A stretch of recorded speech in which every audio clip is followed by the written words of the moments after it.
টানা 3 দিন পর আমরা যুবরাজনগরের যে সিলিং এর কাজটা আজকে আমরা কমপ্লিট করলাম। কমপ্লিট করে সম্পূর্ণ কোনো কাজ বাকি নাই, কমপ্লিট করে লাইটিং করিয়া লাইটটা জ্বালাইয়া আমরা কাজটা কমপ্লিট করছি। সাথে আরো একটা কাজ করছি, এই যে সারটা দেখাই, সারটার বক্স তৈরি করছি। বক্সে তৈরি করছি, বক্সটা আমি দেখাই। এই 1 2 3টা বই দিয়া তার স্লাইডিং দরজাটা তৈরি করছি। এই যে স্লাইডিং যেমনি খুশি দেবে, যেমনি ইচ্ছা এমনি টান চেষ্টা দিকেও দেখবো, এমনি দেখবো, কিন্তু এই যে 3টা বক্স এটা হলো ফিক্সড। আর এদিকে আরো আছে, দরজা হচ্ছে 2টা স্লাইডিং, এই যে একটা, আর এই পাশে হলো আরেকটা।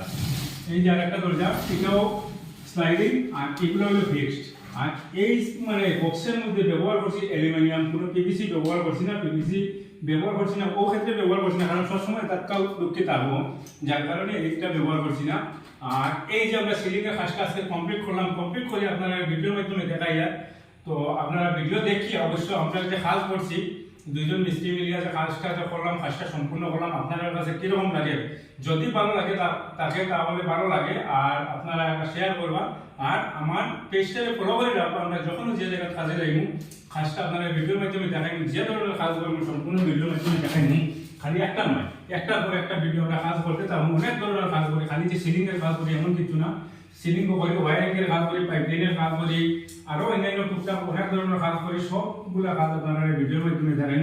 শুধু আপনারা ফলো করি আমরা করতে থাকবা। যেমন কি